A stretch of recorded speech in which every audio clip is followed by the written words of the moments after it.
Hello, hello, it's the nation's favorite sleepy voice, post-production Dan, and depending on how good I am at that post-production, maybe the sound of my purring cat. Hello, new listeners. Thank you for joining us on the Audioface podcast feed. Audioface is usually a podcast where I talk with my friend Sean about the music news and music culture of the week. It oftentimes bleeds into politics, and so that is why starting this year we started doing these series of podcasts called Political Report, joined by the fellows from We Made It podcast, Bam and Ceez. Just a couple weeks ago, we were about to release an episode of Political Report that was going to cover the politics of the time, but then the George Floyd stuff kind of really took a head in the news. That changed everything. We released Political Report 4 and some content relating to that. So thank you for seeing that and watching that and listening to that. We appreciate it. But we still had this episode of Political Report lying around, and so before it got a little bit too stale in the news, we wanted to make sure we released it, but it is important that we don't let up on the issues that we talked about in Political Report 4, or what ended up being Political Report 4, on police brutality, on police violence. It was really important things that were said and really important things that have happened in the world since that podcast has been released, and hopefully will continue to happen in the future. Really, we want the momentum to continue going forward, and so we're releasing this podcast that happened before all that stuff happened, not to turn our back onto those things, but more to do what Political Report kind of does best, is take a long-scale view on the issues in the world that are having long-lasting ramifications beyond the day-to-day news cycle.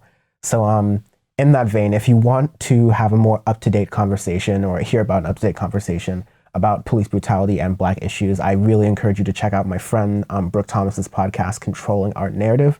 They just did an episode on June 5th on protesting racism, and I think it is really excellent, kind of sum up on what's happened in the week and what needs to happen going forward as well. Bam is chomping at the bit to do another Political Report soon, so I'm sure we'll do that. And of course, if you stay subscribed, we'll have Audioface episodes where the music world, which is heavily influenced by Black culture, will have some news trickling in about how the response to protest to that. And if you want escapism, which I understand, Audioface is a podcast about music, and there will be music to talk about that will keep going forward. But this is a super important topic, so we want to give it the weight that it deserves. So yeah, anyways, in this Political Report, we talk about Biden and his little gaffe with Charlemagne the God. We talk about Venezuela, and I'll include a special link about Venezuela in the description link because there's so much ridiculous stuff with that story. I want to just include an actual little article for that. Anyways, I've talked way too long. Thank you very much for subscribing. We promise to keep delivering you really awesome, thought-provoking content. And here is Political Report Now 5.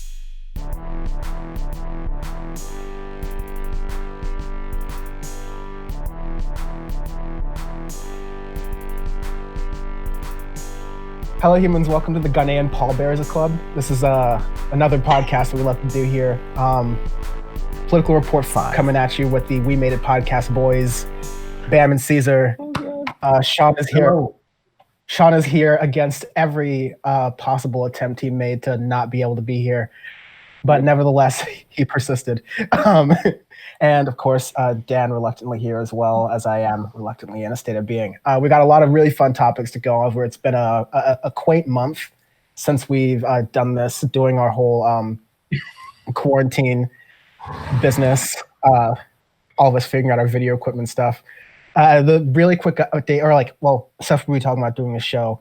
There is Biden, who is the ambassador of blackness now, deciding who is Black and who isn't.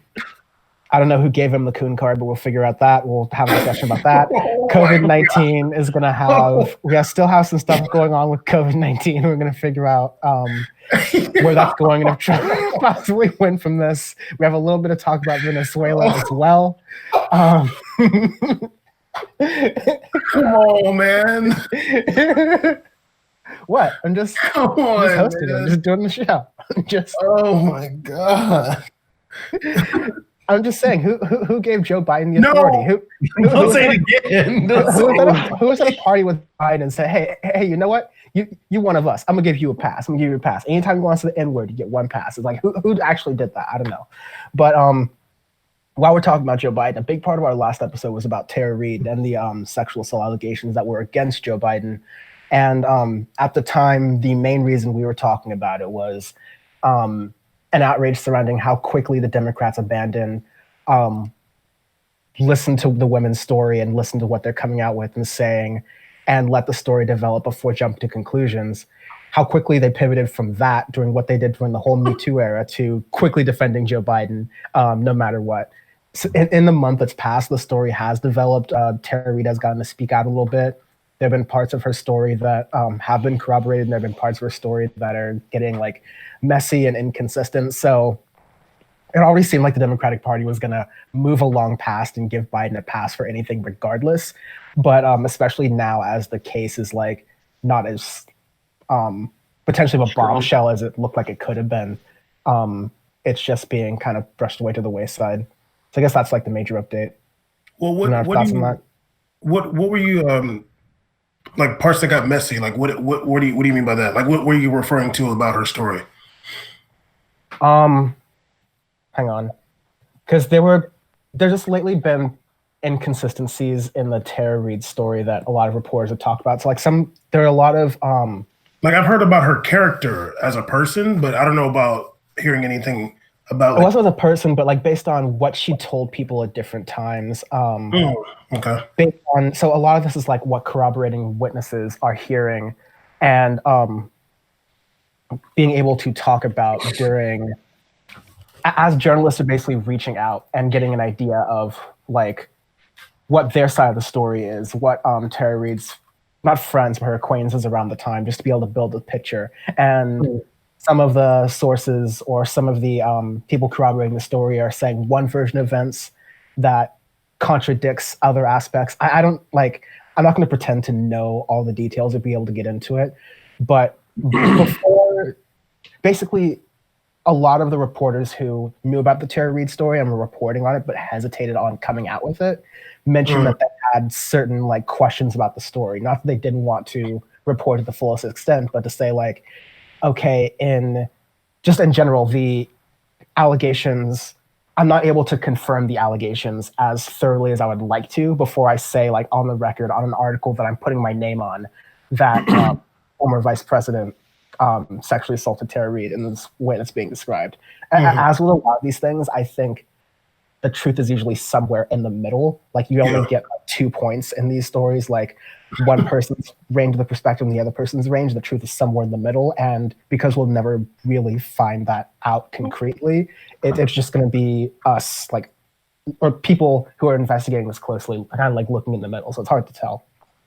I mean, like I saw the interview that Biden did when he denied that it happened.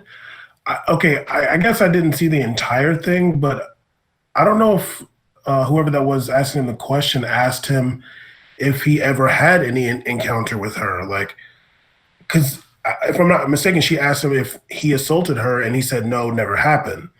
But like, I don't know if she asked him like, well, did you guys like ever do anything? You know, I don't know if she asked him that, or if anybody's asked him that, because that would be the question. If he's saying that didn't happen, then like, okay, did anything happen? Or are you saying this person is flat out lying, like y'all never even like had any kind of sexual encounter, you know? That's an important question. Because then you can get into like whether, you know, and I'm not saying this on any side, but like then you can get into whether like he thought it was consensual and she didn't, or whatever, you know what I mean? Yeah, I think there's, I guess one question I could potentially have, not to spend too much time on this, but is like, how is the right way for this to get sussed out? Because right now you have Tara Reade going to different news outlets. So like when she went to different news outlets, they were asking her about her story. And these journalists are kind of genuinely trying to figure out, okay, how can we vet this and how can we source this to make sure it's as strong and credible of reporting as we can? Because then it looks bad on these news outlets if they end up reporting the story and it's completely false. So they're trying to cover their tracks as well. Yeah. I just can't really picture a way to do this well, honestly. And then that's just kind of like the messy thing about it. And even like, if you decide to say, okay, everything involving Joe Biden is a bunch of different factors coming into this like gumbo, right? And this is Tara Reade is going to be an aspect of it. I'm just going to separate out of entirely because I can't tell either way what this is.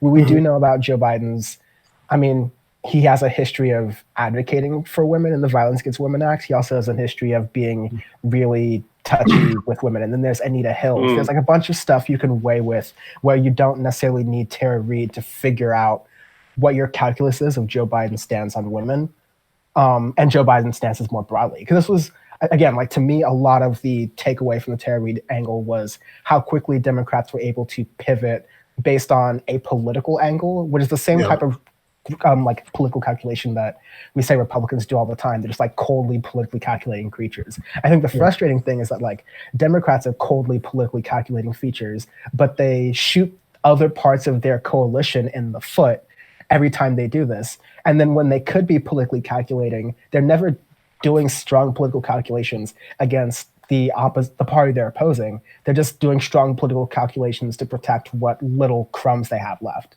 And that seems to be like, it's that activity that more than the allegations themselves kind of is the lasting story that I take from this whole affair, if that makes sense. Yeah, I'm sure Sean and Ceez have something to say too, but I just want to say this: like when with like you're saying with the political calculations, like I mean, on that level, I just wasn't really surprised that like the establishment Democrats basically did the same thing that the establishment Republicans did with Trump. Like, I was going to say the same thing. That's what I expect from that level of politician and party people. Like, I just expect that. Like, you know, it's the level of partisanship that's in this country. Like, I don't expect anything like, you know, moral or like, you know, I don't expect it on that level. So yeah, like when it came out, I'm like, yeah, he probably did that, and that's what people chose. You know, like that's what I mean. Sadly, like, and that's what people chose with Trump too. Like, that's what a lot of people don't care about stuff like that. Like, I might care, we might care, but there's a lot of people that's like, yeah, whatever. Like, and that speaks to a, you know, a very sad state of affairs in the country. And when we're talking about on a federal level, like it's very corrupt, and you're picking from garbage, man. Like, that's what you're doing. I think for me, it just seems like that for Joe Biden and almost the Democratic Party, that the best time for them to flip-flop their stance on this is right now, because the news is so busy with what's going on in terms of, we're talking about the pandemic and everything going on, that if this was just a dead period and we're just talking about the build up to the election, you know, we talk about this being the year, you know, about elections, but it's not necessarily the number one talking point worldwide. So the number one talking point worldwide is everything going on with coronavirus. So as long as that's kind of like still in the news, I think it deflects some of the energy away from that. It sucks because there should be a lot of focus. We should be taking a lot of focus into what Tara Reade's saying and kind of going more into this, because like Bam said, it's what was the state of questions they're asking him? Like, you could ask somebody, oh, did you ever have any kind of physical altercation with this person?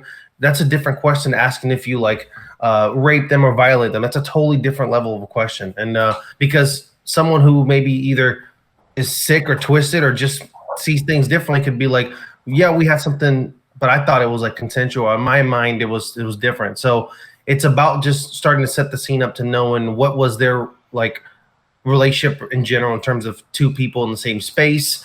Or were they just past buyers? Were in the same, like, it's so much to dive into, but I feel like people kind of in America, I guess in general, the population doesn't really care as much about that. They seem to just care about like, they don't really care about deciding a president based upon what he's done to a woman or what he's done in the past with other people, because like you said, we saw what happened with Trump. There was that, and grabbing women by their privates and all this other stuff was going on. People only cared in terms of making it a funny video or a highlight or something to talk about to get views, but it didn't affect his presidency or his election at all. Yeah. Unfortunately. Moving on into much brighter news, or of course not. Well, it's definitely an interesting move. So Joe Biden, shout out to Joe Biden, supporting Black media and elevating Black media. God. And he decided to go on the Breakfast Club with Charlamagne the God and all them. And it was an interesting interview, to say the least. I'll preface this in that I'll be fair to Joe Biden in this stance, in that as his campaign, him speaking is a lose-lose choice. Like, 100%. If Joe Biden speaks more, then he is going to run into more situations like what we're about to talk about. If he speaks less, then he's the AWOL presidential nominee. And that doesn't look good either. So, like, he's in a rough spot, and I think that with that being said, the careful calculations, like, I'm not becoming a Biden show, y'all, but like the careful calculations of when to put him out there is probably like the least bad option of all of them politically. So whatever, but yeah, he's going on the Charlamagne the God's show, and I'll probably put the clip in here, but the gist of it is at the end, Charlamagne the God is talking to him about what should be his final pitch about, okay, what do you want to say? Well, can I just say the stats on it before you say this part? Because like the like and dislike ratio on what? Oh God. On the video. Please tell me. It is 8,700 likes, 12,000 dislikes. so now you can say why it has that. It's pretty bad. Although, actually, never mind. Go ahead. Yeah, there's a thing called a tease where you want to get to the idea of the video quickly before you. Point. But Joe Biden said that he insinuated that when he was asked to make a case against like what is like why do you choose Trump over Biden? Like, why do you choose Biden over Trump? Like, make that case. Biden basically said, well, if you're picking Trump over Biden, then you ain't Black. Because Joe Biden gets to knight whoever is Black. It's like the bar mitzvah. Every time when you're 13, you meet Joe Biden somewhere at a cathedral, and he knights thee and says, here's your Glock, you may now be Black. Like, I don't know what exactly is the premise behind this or what's going on. Here's your economics, you can now be Black. There's some fucking like galaxy brain takes that were about this. I forget. There was Hannah Jones, who in defense of Biden tweeted, quote, there's a difference between being politically Black and being racially Black. I'm not defending anyone, but we all know this and should stop pretending that we don't. So Joe Biden is politically Black. Well, like at what point I do get to be politically Black? Like, did Thomas Jefferson get his own way into being politically Black somehow? Like, what it factors what does that? I don't know. What the hell does that mean? It's literally nonsense. It's like saying it's like saying you're Black by association politically. How do you do, like, what's going on? I don't know. That'd be like me saying I'm Nat Turner. Like, no, I'm not. What the hell? What does that even mean? I don't think it's the same, but no, but like it's a non sequitur. No, but it doesn't. The ideal non sequitur in saying that you have an ability to say like who is and who isn't Black. As Joe Biden, like I did make the point that if any white dude on earth is allowed to, I mean, no white dude on earth is going to be allowed to make this joke, but if anyone's going to get a quick forgiveness for this, it's going to be the vice president of Barack Obama. So like it's a kind of a sad fact of the matter. This is one of his classic gaffes, but like I'm just so numb to how quickly people seem to be like, ooh, that's Joe Biden, but hey, yeah, what can we do? It's not like we had a primary and we were able to choose other candidates.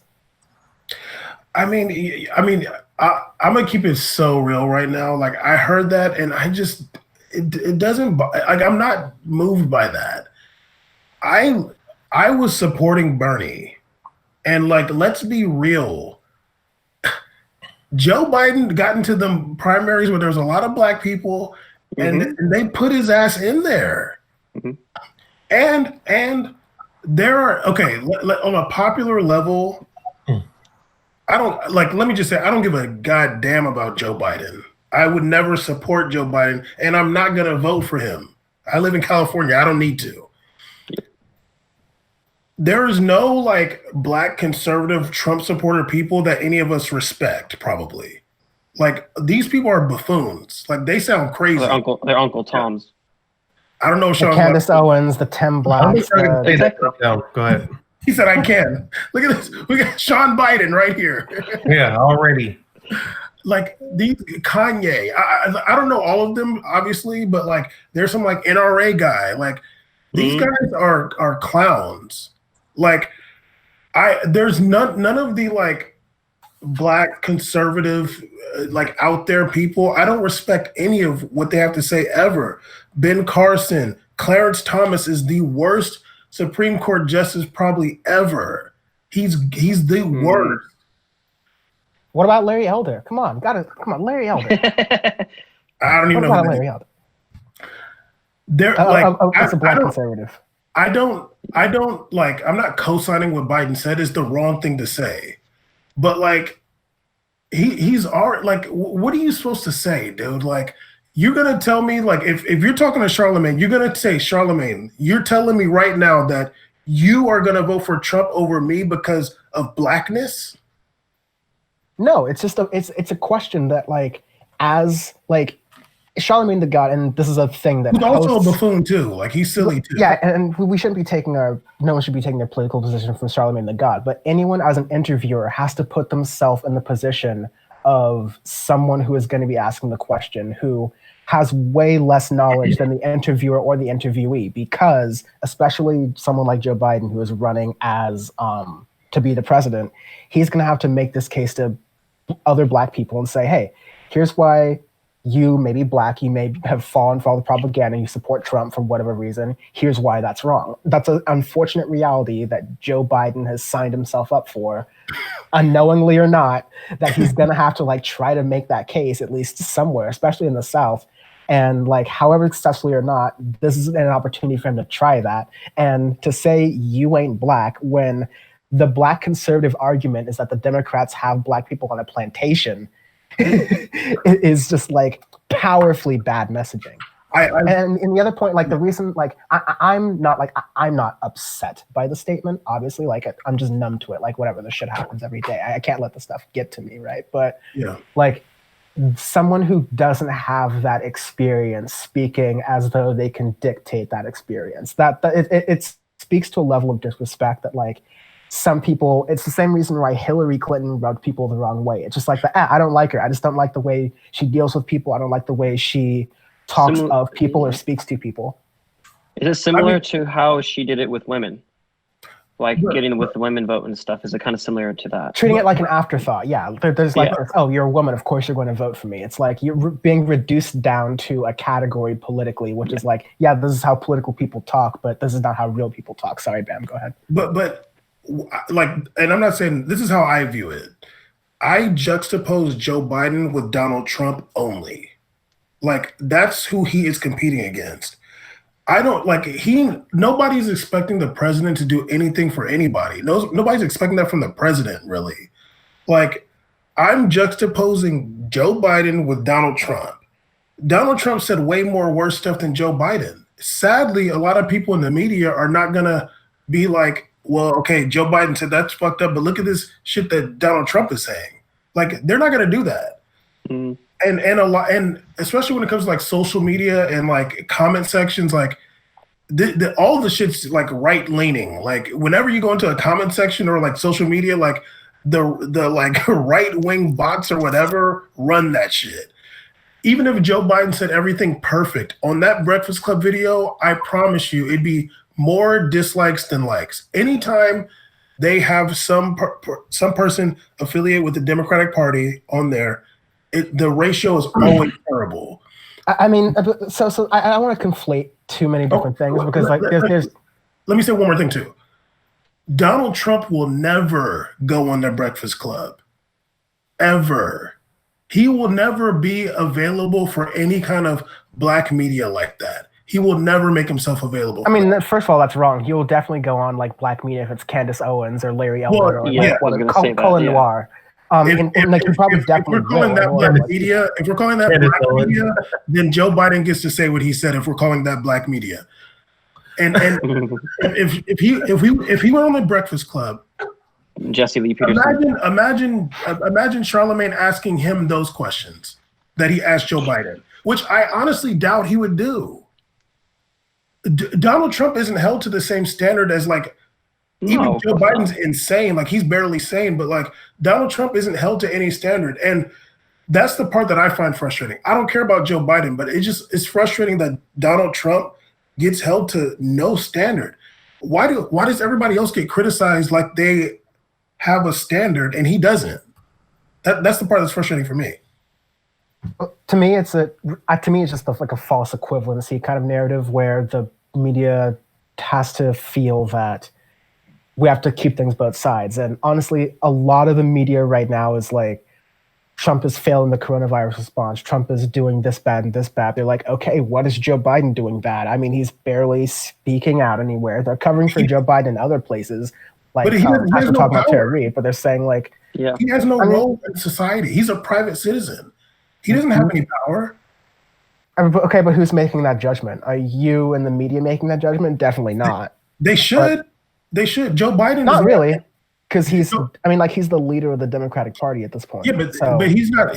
I mean, to my knowledge, he's not in the Senate anymore. He's not in Congress. He's not the president. He's not the vice president. But like if we rated what was covered on the news based on like power. Yes, it's tilted towards the president, but there's a lot of stuff having to do with power that isn't on the news. Then I agree. That cover other stuff. So, like, I think you're just conflating your arguments too much. Where, like, are we saying that Joe Biden's comment is sort of irrelevant to the people who are ultimately going to see the message, or are we saying that because the media is not focusing on Donald Trump enough? Like, what dichotomy? I mean, like, I understand what dichotomy is being made here, but like, I'm saying that Joe Biden saying that is wrong. It's wrong. I'm speaking in a black context. I'm not talking about like the major media. I'm speaking like in the black context. He's saying that that's wrong. But is it going to be like, see, look, the plantation or whatever, look how they treat black people, and just look at the Democrats in a bubble and not look at the Republican part? I pay attention to a lot of like what the black conservative people say, and like not just the famous people, but like people that are somewhat famous too. You can't even get them to say the Republican Party. They don't even say the word Republican. It's just Democrats, Democratic Party. Jesse Lee Peterson, yeah. They don't ever even, like they act like Mitch McConnell doesn't exist. Like Lindsey Graham doesn't, they don't. So in that context, it's like, okay, well, yeah, I think you kind of mentioned in the beginning, he's damned if he does and damned if he doesn't. Because he's not going to get those black conservative people. That's not going to happen. Right. I just think that, so a lot of what we talk about when we're talking about the media is very political media, and that's very niche. Like, it's a small percentage of the overall population that's watching that. And that doesn't really have that much of an overlap with the Breakfast Club.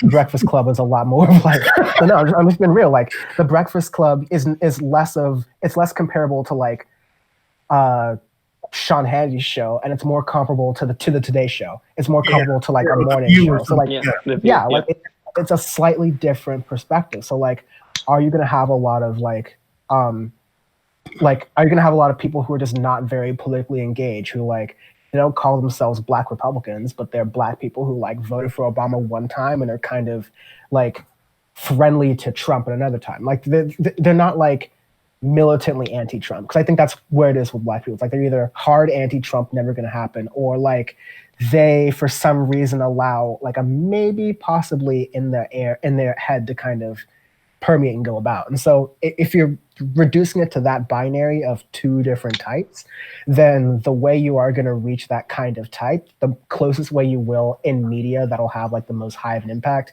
is probably something like Breakfast Club. It's something like one of those Today Show kind of things. And so to compare that platform to a lot more like hard political media, which I think has a lot of the biases you're talking about, but is ultimately catering to a different, much more niche audience. Like that difference in platform has to kind of go through there. But like, I don't know. Go ahead. Ceez looks bored in the corner right now. He hasn't said anything in like 20 minutes. Like I feel like I'm talking a lot. I apologize, but like, go ahead.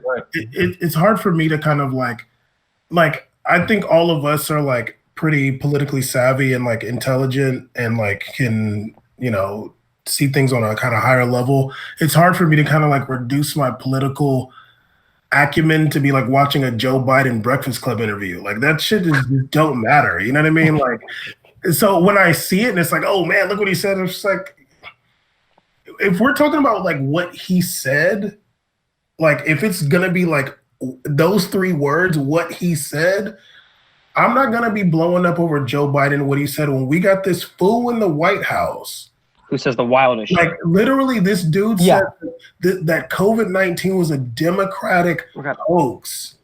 You can't get worse than that for me. I definitely, and that's why part of the reason why it's good to do it. It's part of the reason I like doing a show that's not tied to the daily, weekly news cycle, because then you just get caught up in this is today's outrage. This is today's outrage. This is today's outrage. Do it weekly. Hard pass. Do it weekly, man. Come on. Once you get your paid bots to talk about how much they want to hear about weekly Russiagate, and once we get those comments on our social media, then absolutely we'll talk about the publishing schedule. Let's talk about your COVID question really fast. Let's Ceez, come on. Is there any comments, thoughts? Is the whole conversation bullshit? I don't know. How you doing?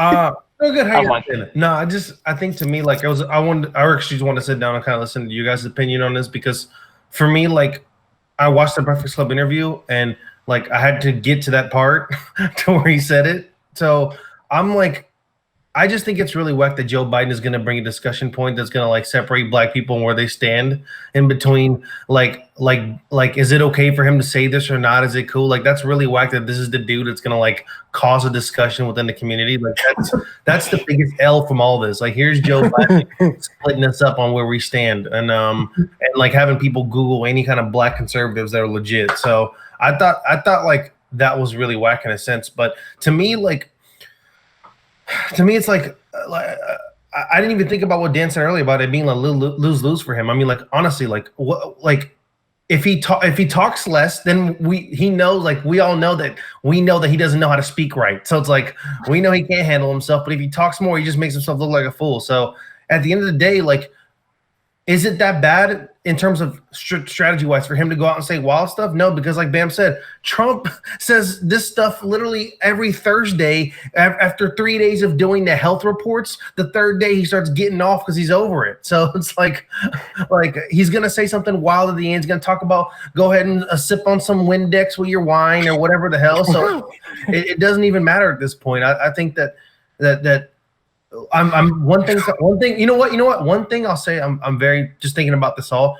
I'm very thankful I live in a country where I have the choice if to vote or not, or to who to vote for, because it sucks to be in a situation where it's like that would be the 2 people, and if it was a law for us having to vote for one of those 2, that would really suck. Honestly, like that'd be really rough, because then it feel like you don't really have a freedom.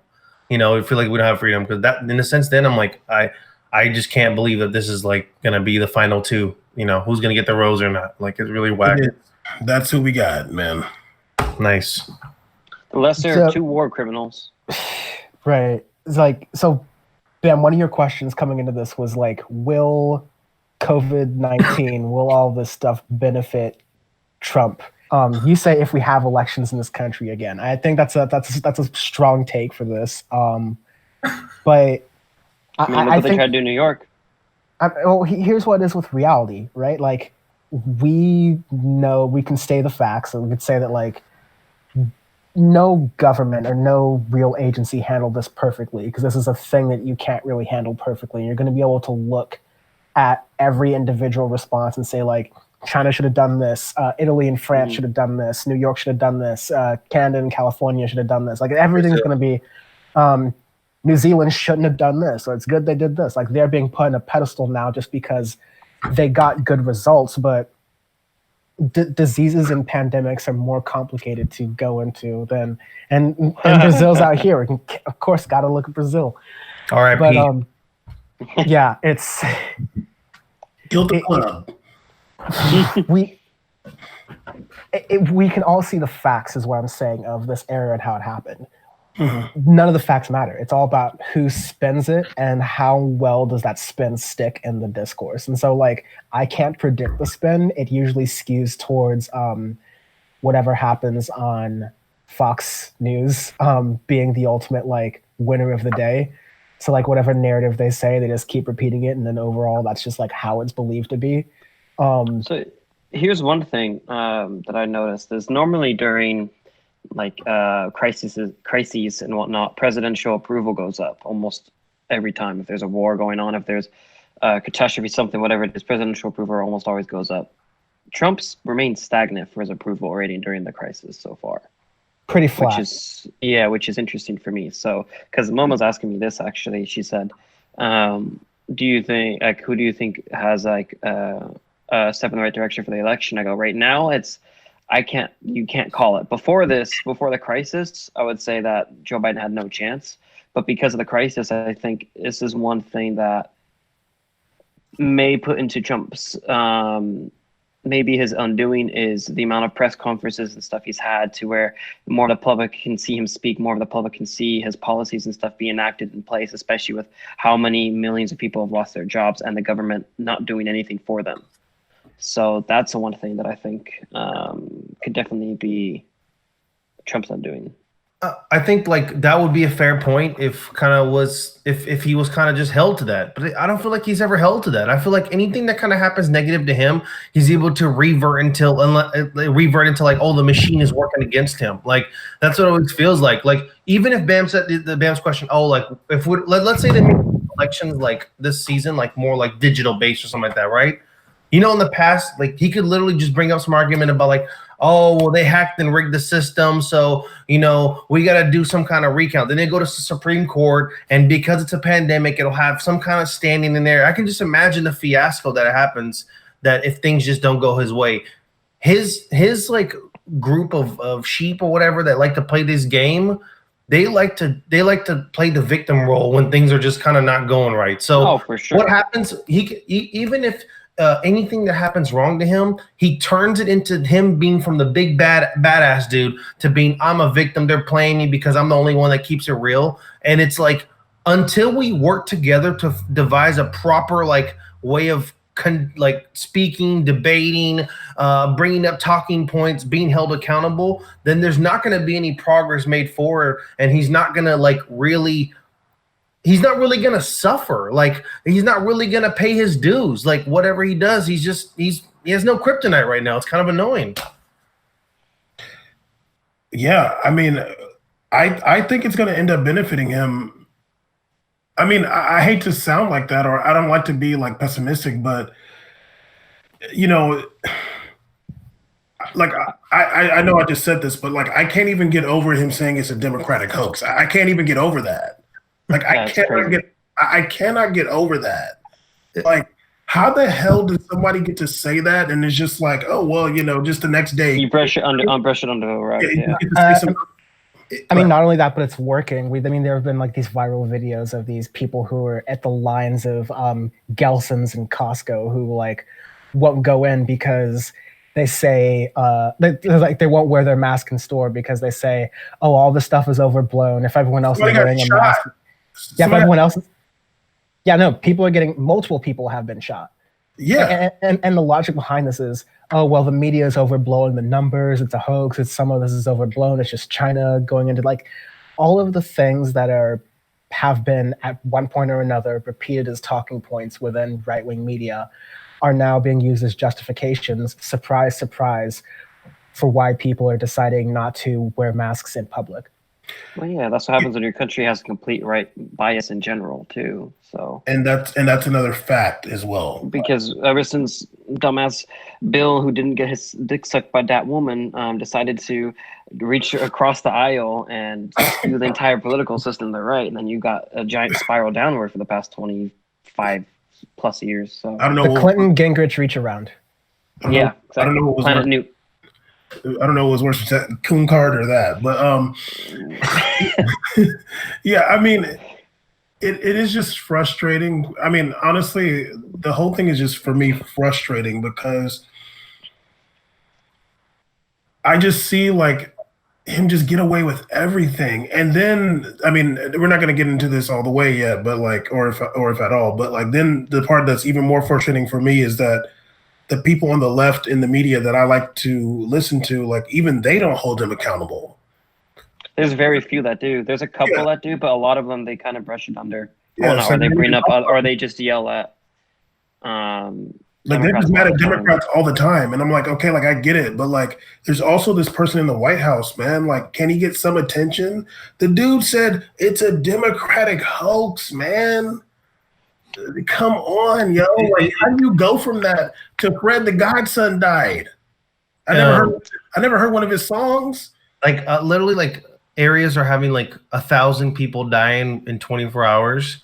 And you're talking about like a hoax. Like, it just doesn't, like, it doesn't. Did he ever apologize? Did he ever apologize for that? No, you know what happens the next day? He comes and talks like it's nothing. And then if someone ever tries to come at him and be like, hey, like, don't you think you're doing this? He gets to, you're rude. You're an idiot. You're trash. You're fake news. You're spreading hate. Like, what the hell? Like I can't, I know I'm going off, but like, I literally seen a dude get beat up by the cops for jaywalking. Yo, I seen that with my own eyes. I saw it. They pulled out batons and beat him on the hood of a police car. I saw that. I don't want to live in a place where nobody holds America accountable ever. Ever, dude. Like, somebody just say something, talk about him. Have some ball, just go. Hey, is this still a Democratic hoax? Ask him that every single day when he does a press conference. Make him answer that. Yeah, and so it's up to either, like it's up to you, Dan. It's up to you. We're all hedging our bets on you, man. Come on, Dan, step up. Y'all gotta go to an entirely different stock market. I'm looking at you, man. Dan, you're my top 5 political journalist person. You're top 5 for me. I'm looking at you. There are, Jesus Christ. If you were an affiliate of Sean, you'd be top 3 for me. Asshole. I've actually done metrics. It's the Suarez bump that I get. Okay. Him saying Coon and Clinton Dixon. Hey, what's in your wallet? But the main point I have from this. Top 6 after you said Coon card. Top 6. Again, I just want you to imagine Samuel L. Jackson going, "What's in your wallet?"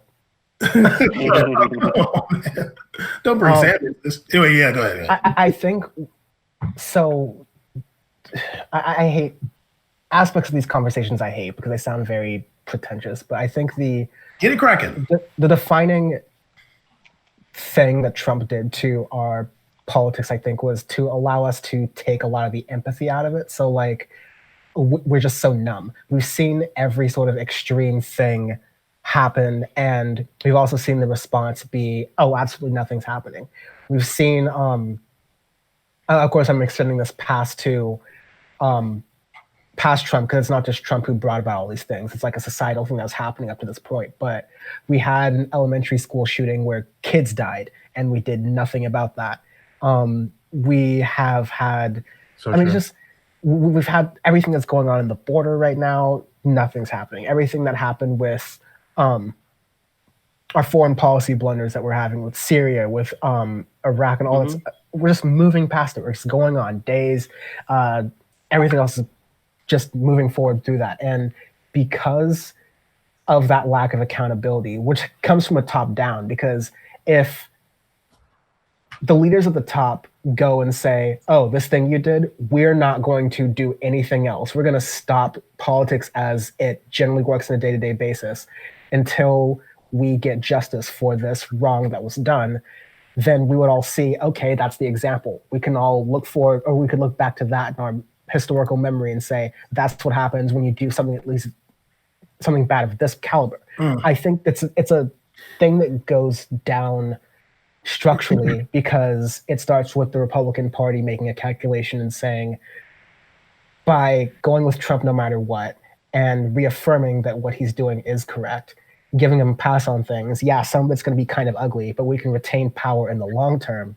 And then we can signal to our supporters that this is good behavior so long as you can support Team Us, then you can actually change the structure of politics. So that, I think, to answer your top question of what does this do in the polls for November? I think the saddest thing is coronavirus is going to be like a net nothing. Like it's like Tara Reade, it just doesn't move the needle at all. I think people's ideas about Joe Biden and Donald Trump are really just built in, and we are just down to like the coin flip of like of Dumb and society and dumber. of the See president. here, Like, if there was a stronger candidate for the Democratic nominee, it would sway more in their favor right now. But the problem too is that since Biden is such a shit candidate, where you have so many disenfranchised people right now, like obviously all four of us are disenfranchised, that is one thing where you have people like, well, who is the lesser of two evil? Like, what is going to directly impact me? And then if there was somebody stronger in as the head, then I think it would sway way more into that side too. yeah, and that's the other point about disenfranchisement is that even with the Charlemagne Biden conversation earlier, you're not just talking to potential voters, you're talking to people who are like, okay, please get me Win me over. Yes, exactly. Like, win me over. Please get me like motivated enough to even consider voting for you, Joe Biden. Exactly. Oh, I ain't black. Okay, never mind. Oh, you're even gonna get in that conversation. Okay, like I'm not. You're not going to do Medicare for all. You're not going to end the wars. You're not going to do this and that. And you're like, all right, bye. For Joe Biden's credit, Charlemagne was literally, he started off saying this is going to be about black stuff. And Charlemagne has always, like, whenever the politicians come, he's like, what's your black agenda? To the extent that he was somebody that was like, I'm down to, what was his name?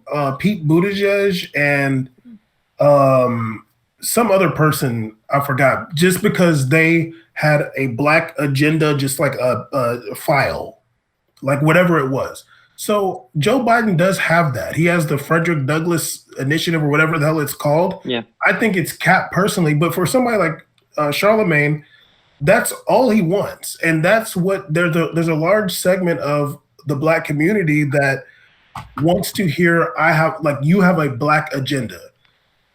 Trump does not have that. I guess maybe at some point when he feels the need to say that, he will. But like Biden does have that thing. Now I don't know what else he was saying up until the end where he said the you ain't black part. But I guess if he cut that out and just said like, yeah, I got this black agenda. It's 400 pages. Frederick Douglass. What else do you want? What else you guys want? I mean, if he said, Biden should have ended the interview by going, "Hey, I have this plan. Don't get uppity." Yeah, right. but literally, someone like Charlemagne, he was all in. I can't remember who the other person was, but he was like, "No, they got a black agenda, so I'm in it." No, but I mean, like, I get, not to get into it too much, but this is why we shouldn't listen to Charlemagne the God, because every single Democrat has a black agenda, like little tab on there. Yeah. Warren had a plan for black people too. Like everyone. Bernie definitely does. Hidden document on Google, just. Well, I mean, yes and no. Like, not all of them have like a specific thing where they're like, "This is my plan, black agenda thing." But there's also like no one's voting on. There's no poll to say that like even black people vote on those black agenda. Like it's a useful rhetorical message. It's a useful rhetorical thing, but ultimately it's just day-to-day drivel. Well, and honestly, like a lot, like, and I think you were just saying this, like most people are kind of already know who they're going to vote for, yes, regardless. And it was sad. I think a lot of us had a lot of hope in the whole Bernie thing, and it just didn't work out one because there's just a lot of, we don't have a lot of political education. Then it's just a lot of name recognition and. That's how Trump got. Yeah, ultimately that's one of the biggest ways Trump got one because a lot of people knew his name, and then it's like, oh, he's not a politician. Let's vote him in. And yeah. On the topic of left media, because bam, this is your bugaboo, and you're really like upset about it. Like, why is in your framing of things? It should definitely be a fault of like online left media. Some of them for basically not being focused. I think the issue with what you're saying is there's a lack of focus. If everyone in the left-wing media decided that we are going to pin Trump on the time he said that the pandemic was a Democratic hoax, and we're going to hammer that nonstop until that becomes a not a meme mainstream in a talking joke point. sense, but yeah, it's a mainstream talking point, much the same way Fox just, I'm going to repeat it and I'm going to repeat it and I'm going to give this a name. Oh, it was the Trump lie. Like you give it like the like Trump. Because Americans they like catchy shit at the end of the day. They like TikTok videos and stuff. So you got to stoop down to that level, unfortunately. Well, TikTok is Chinese, but whatever. But Americans love that shit. You know, I'm going to say two things here. One of them might be kind of silly, but I remember some years back, I apologize already, but Christ. Caesar's like, I deal with this shit enough on We Made It. Dead ass. Whoa. Turn it off his It was I think it was the BET Hip Hop Awards. And I remember they did the whole shady record. Shut up. That'd be funny if everybody just kind of turn the camera off.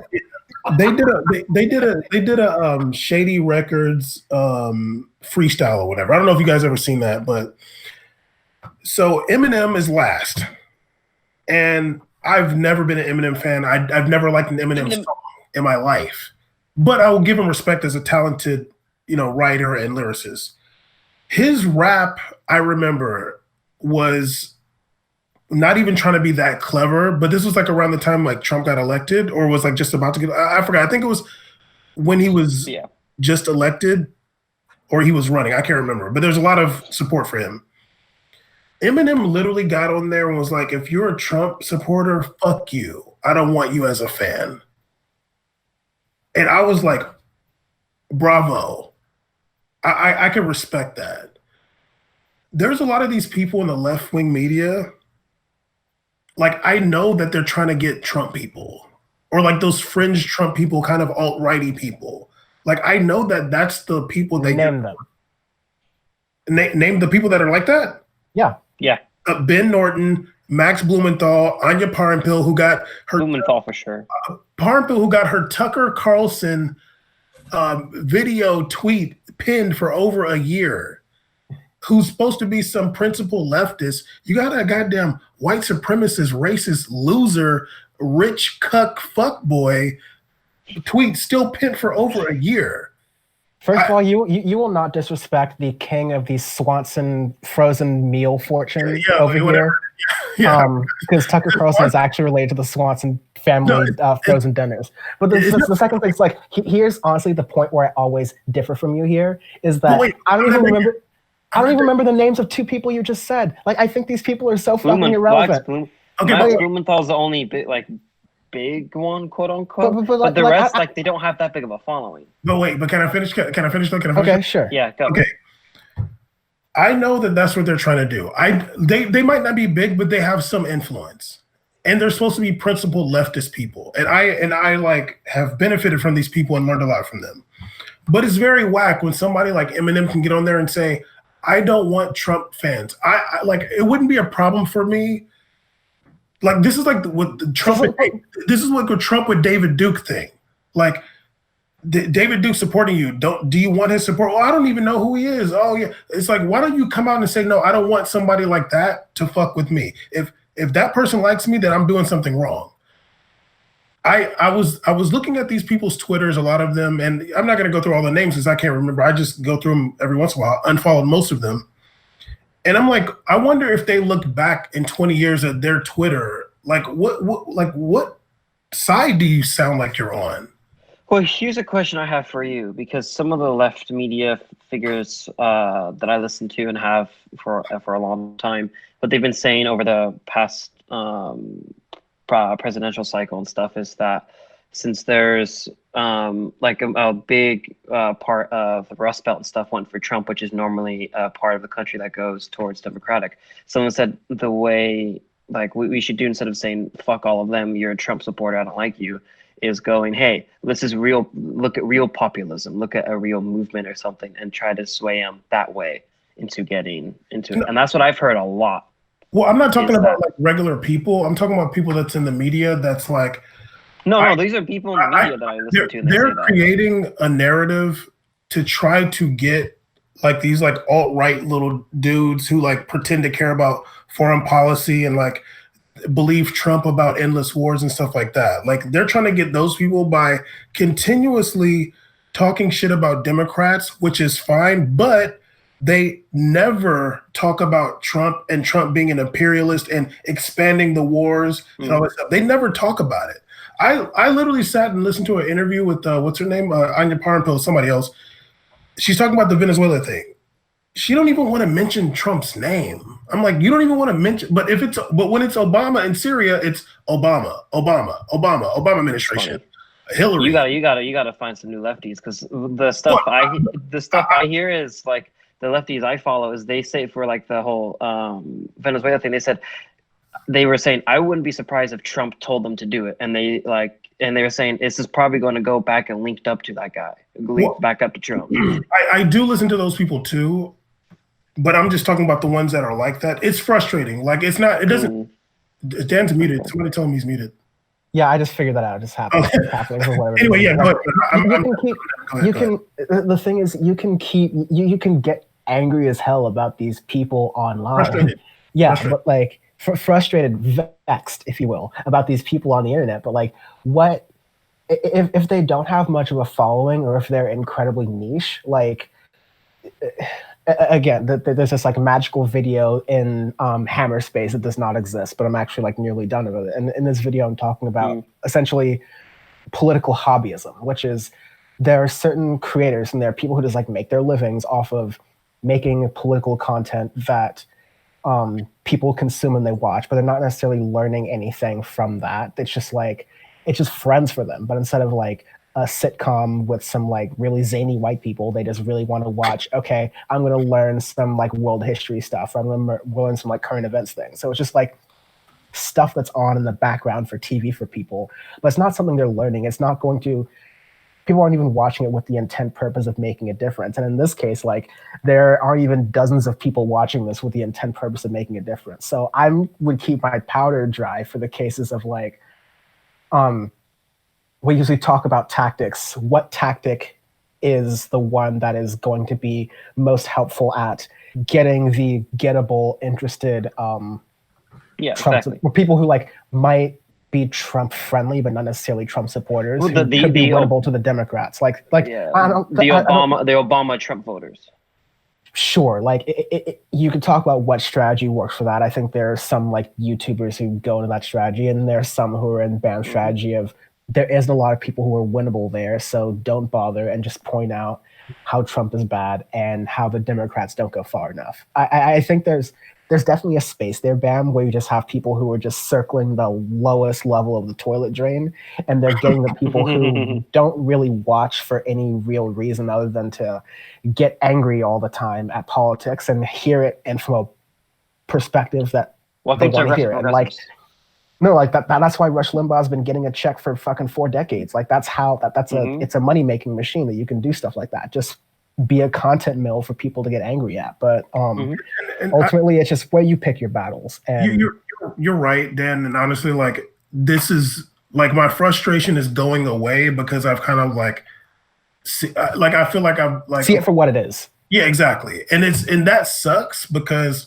you like somebody and you think that they're this person, and then you're like, okay, well, damn, dude, like, I think we talked about it in one of the other episodes, like where it seems like even some of these like small independent media people are like kind of still using the corporate media tactics for whatever. And like, it's just like, it's just feeling let down by people, There are people I listen to that I like and I agree with, and like, not that I necessarily got to agree with every single thing, but like, but Dan, you're still top 6 for me. And honestly, I'm just waiting for you. I'm waiting for you. I'm waiting for you, man.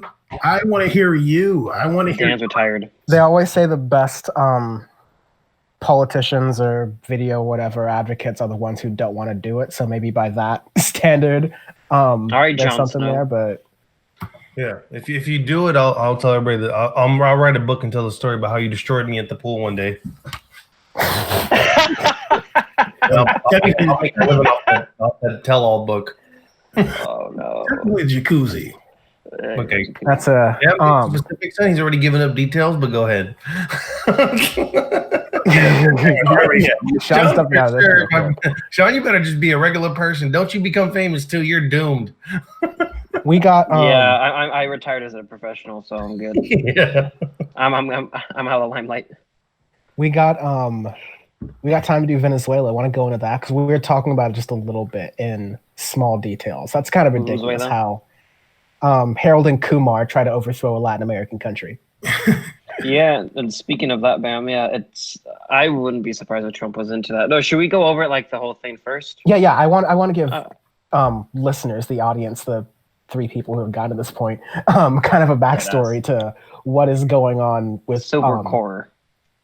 Silvercorp, yeah. So Florida, the ultimate Florida man. The 30,000-foot view of the story is that behind even the Navy SEALs back, there was a like private military contractor who was literally just like battlefield bad companying their way through Venezuela, like doing every possible like fuck up you could along the way, breaking every like possible rule. Literally, I think it got to the point where they tweeted out that they were about to ambush where they were in Venezuela. Yeah, they tweeted at Trump, "Hey, we're gonna start Operation, I don't know what it's called, blah blah blah," and like, okay, solid. Yeah. Someone said it was so mind-bogglingly dumb that we thought it was a misdirection. Someone in the Venezuelan government, I think, said that. No, that was someone from the U.S. Navy. That's hilarious. Still, it's just like, obviously, this Maduro was able to kind of figure out what was going on through this very quickly because Silvercorp was doing such a terrible job of cutting their tracks. But like, I don't understand the connection necessarily, and so I'm wondering if anyone else does, between like who in the U.S. government said Silvercorp, you're on this, well, like, and where does it go from there? Well, I mean, I think it could have been anybody. What's his name? Is it Abrams? Pompeo? Is it John? What's the Abrams guy's first name? I always forget. But I think anybody could have done it, but like just kind of throw those guys to the wolves. Like, just see what happens. I don't think they care, to like, they may not be invested in any real way. I don't think the American military has the capacity to like truly invade Venezuela in the same way like Iraq was invaded. But you don't think the U.S. military has the capability to invade? I definitely disagree with you. Not in the same way that Iraq was invaded. I do not think that American military has that ability. I think those days are over, honestly. Not Venezuela, but I think that back that up. What's the difference between Iraq 2000 to Venezuela 2020? Even ballooned further than Iraq, and the amount of crap we have. I don't think that the American public is like gonna be excited about a war like they were in the beginning of the Iraq War. Oh yeah, but like it's not like step one in war is getting the American public behind you. That's definitely not it. Like, but we're talking about does the U.S. military have the ability to? They definitely have the ability. Well, I think morale is a big thing. Like 9/11 happens in October. America's bombing Afghanistan, and then like there's a whole anthrax scare drumming up to the Iraq War. It was majority of America was like, yeah, go for it, go kill Saddam. It didn't take long for that to become like, you need to get the hell out of there. I think I don't think you could ever get the American public to be down for a war with Venezuela, which would in turn make the soldiers' morale very low, which the morale in Iraq was very low. And I just don't think that just flying over planes and bombing doesn't do anything. You have boots on the ground, and I do not think the American military at this point in time can go with boots on the ground and occupy Venezuela like they did in Iraq. I do not think that could happen. I think that there's a big misconception upon how. Okay, like there's a series of events that led to what led to Iraq and why we're able to go to Iraq and what was happening, not just how America felt about going there, but just regionally within that area, why it was like easier for America to get in there than it would be to like Venezuela. I feel like Venezuela, the terrain is completely different than what you could do in Iraq. Like it's a desert is definitely an issue, but when you're talking about a place like we already kind of saw with Vietnam, just not just humidity alone, but different kind of landscapes, the hills, the mountains in Venezuela. Some of these areas are separated different, but the miles isn't the issue. It's the elevation change in between getting to different cities in different regions. Second of all, like Vietnam, America has been able to do literally whatever it wanted in Latin America and South America for a very long time.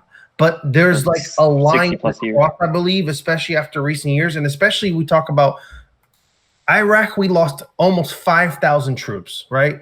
32,000 casualties, 5,000 troops. And I think that a lot of people had served the times. That's still maybe American public we talked about doesn't matter, but I think a lot of soldiers and even vets kind of still don't feel too great about that, because that was 5,000 people that died and came home empty-handed. Like nothing was accomplished that was supposed to be this grand issue. It was all weapons of mass destruction. Yeah, that never happened. So what are you gonna do? You want a minimum, like you want to send people down to boots on the ground to fight a war in Venezuela when there's a ton of like Latin influence just in general, like from connected to America to like Venezuela. Like that connection might hit home harder than ever, because there's already like in America issues talking about people coming together as like the Latino culture and everything going on, to like go have a war against like a very big Latin country that doesn't really have a history in South America of having any kind of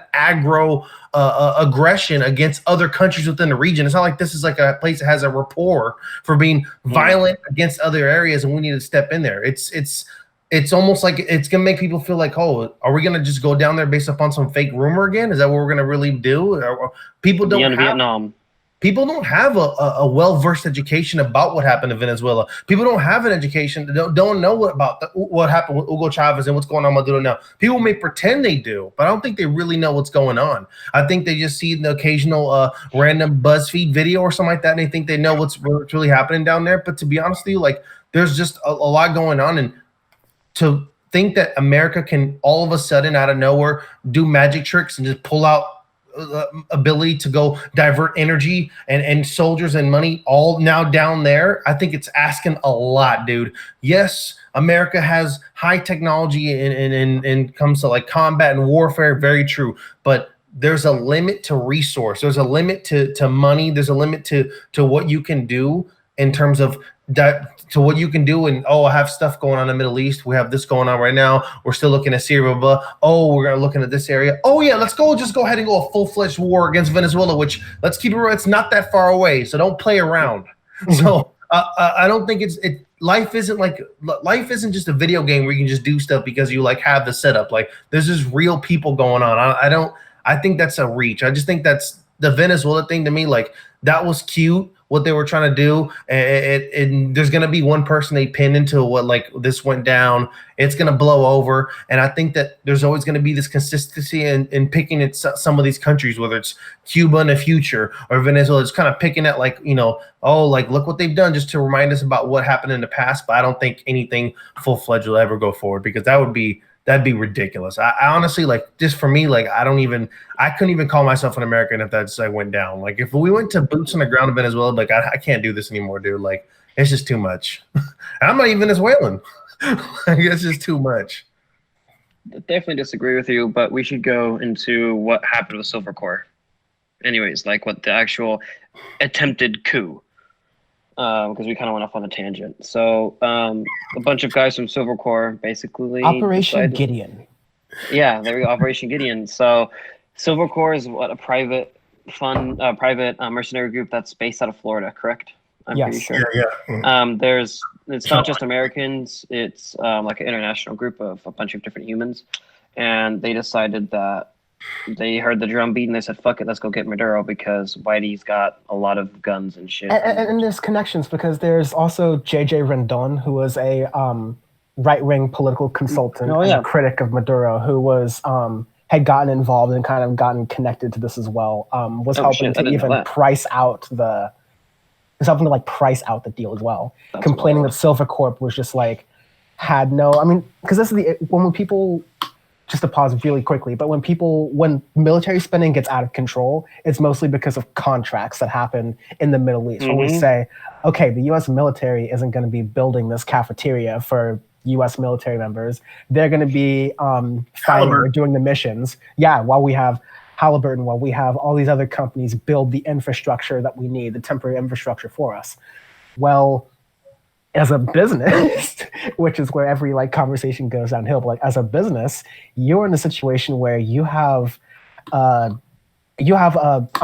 client with a blank check and you're the only supplier. So you can be like, oh yeah, to build a cafeteria, if you want to build like a school cafeteria somewhere, maybe you'd like appraise it to be $500,000. Cafeteria in Iraq, $2 million. Fuck it, just $2 million. Getting eggs there, like $3 million. Like literally Coca-Cola, they were making the Coca-Cola machines like it charged like $8 to dispense the Coca-Cola there. Yeah, it's a little bit difficult to get like refrigerated soft drinks to Afghanistan. I'll concede that, but there's no reason that like basically all these private corporations decide to upcharge the U.S. government because they know they have no other choice to pay. And so again, back to get to here, that's what these private military corporations will be like, yeah, 1 billion, 2 billion? Like, what the fuck? Let's dance. It was like 200 million, right? The war profiteers. Yeah. 1.5 billion. Oh, I thought, damn, I saw 200 million. Wait, they got 1.5? I thought, yeah, I did. Million, yeah. Okay, thank you. Okay, I thought the same. Like, I'm like, if they got a bill, that's. No, sorry. We're both right. So, like, in the earlier parts, like when Rendon was talking about them, yeah, they were throwing out prices like 1 billion, 1.5 billion. They asked for it. But eventually the prices ended up being around. So it was like basically like retainer of 1.5 million plus future promises. So like 213 million from oil futures from Venezuela, which is just like incredible shit. It's like buying shorts before you go and burn down the company. It's like pretty brutal. Yeah. So they went in and they their thing was to get rid of Maduro was the idea to establish a coup. But them dumbasses and all their military get up decided to get caught by some fishermen. Even before this is of course it's a military operation, so it involves like months of training and resources. Even though the person training them said, well, what the fuck? These guys aren't ready to go. They're not ready to be trained. It's like your coach is like, no, he's not going to run that 5K. He's completely useless. Yeah. Well, I mean, not to get off track, but this is the same thing that Margaret Thatcher's son tried to do in Equatorial Guinea. He got caught in the DRC with a plane with a bunch of weapons on there, but he was going to fly to the Equatorial Guinea and try to take it over. And he got that idea from me. Heard it here first, folks. Silvercorp USA tweeted about the mission on May 3rd, the day the boats were intercepted by Venezuelan authorities. Didn't the guy tweet it to Trump? Yes. Idiot. He said, hey, this is going on or some shit. He tweeted at Trump saying that the operation is going on. Jesus. Powerful stuff. Yeah. Well, I mean, I'm glad it didn't. I'm glad it didn't work. I do not want the Venezuelan government to be overthrown. I think that's the angle we kind of left out here. It's just that America is straight too stupid to coup. Like we were just like lost the coup power in the past 40 years or so, and we just like can't do it. Yeah, the American military is not like it seems scary, but even the Iraq War is like didn't really do shit. You know, and even like situations like this, it's like, I don't know if they're just like racist. They think everybody like south of here or east of here is dumb, but like, it's just not going to go down. Well, like, yes, they do. Absolutely. Yeah. Like, it's just not going to go down like that. And it's easy for people to think like, it's a dictatorship. Nobody's going to support. It's like, no, dude, like they tried to get Hugo Chavez out of there. Like literally the worked for a day.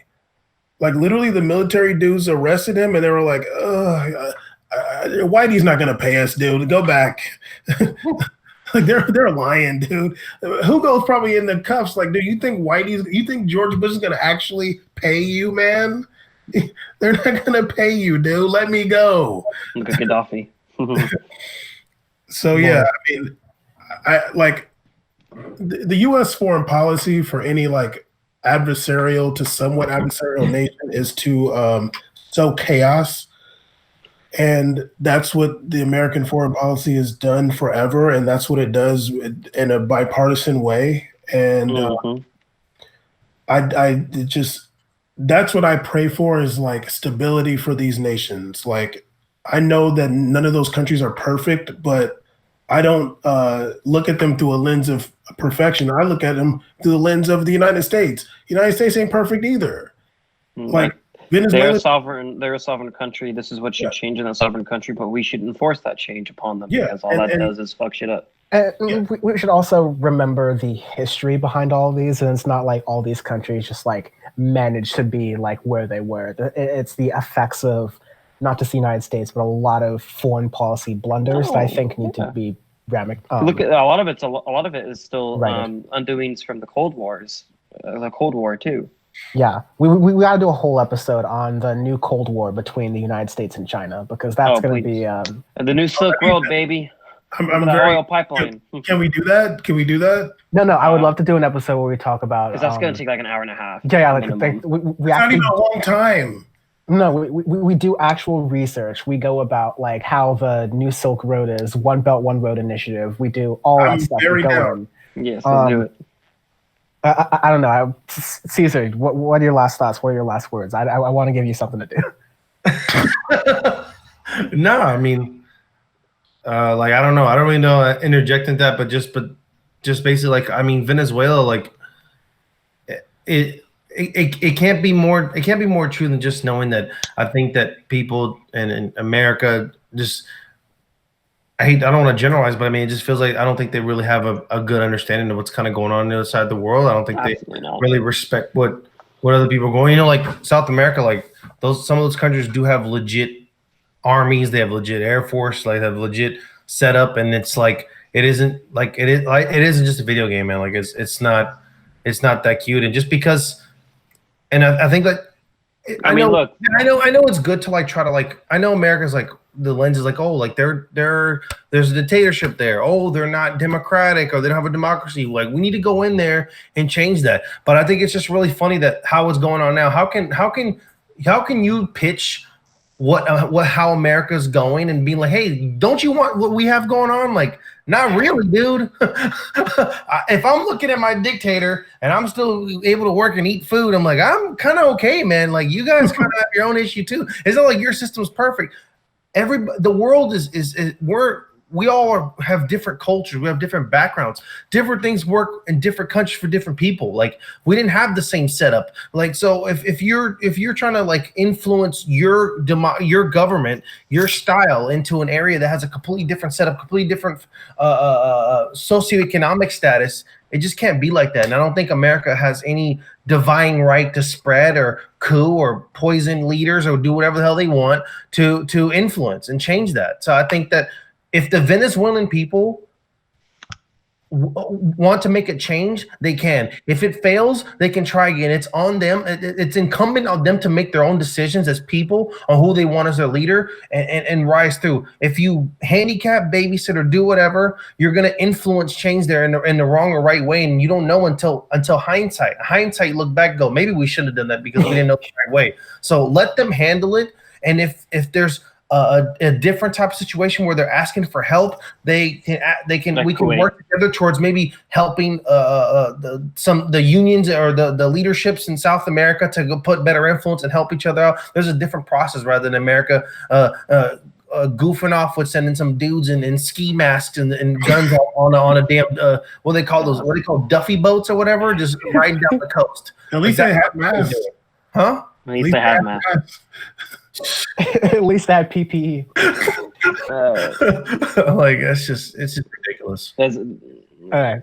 Let's end it there. That's around the time to end it.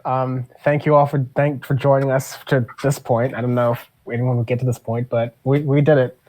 We're here. We did it podcast. We Did It podcast. Check out We Made It podcast on all social media, many social media platforms. We Made It podcast. Tweet us on Twitter, please. We want to go back to tweeting. I know. I want to tweet you guys. I was watching Bundesliga all morning. I was like, oh wait, I can't tweet them anymore. Please. Games are going to start soon. Can we have our Twitter back, please, Twitter? Right. Wait, seriously, what happened to your Twitter? Twitter's mad. Caesar was sending death threats. That's literally not what happened. Twitter is arguing that we're not 3 years old and we're contesting otherwise. We are definitely not 18 years old. So Twitter is definitely not going to give you whatever. They're not definitely not going to give you whatever you want. That's what I've learned from them. That's what you can always rely on. So let's do this again sometime. Let's do this again another time. I think these are fun. Bam weekly. Oh God, no. Bam can lead the charge in our Patreon content. That'll be great. Bam.onlyfans.com. Lord. No. Whoa. Political report OnlyFans. Yeah, there we go. That is literally the most boring OnlyFans you've ever described. That'll never. You have that face, but you say that now. Wait till we get a super chat going. Oh Lord. Oh, no. I do not want to see what Caesar does for $100. God. You I mean, they can only find out on politicalreportonlyfans.com. Please do not try to go to politicalreport.onlyfans.com at all. I absolutely cannot. It's like when you were at school and it says, "Warning: our firewalls detected that you might encounter adult material on this website." Access and that's why you go to that website where they block the page and you can type in whatever you want. That's how you got up your MySpace back then. TikTok tips with Caesar. Okay. Thank you all for joining. We'll talk next time. Peace. Bye. The first line defense fisherman was like, "Not today, Chief. You ain't getting past. I'm the first boss. I'm the first boss. Not today."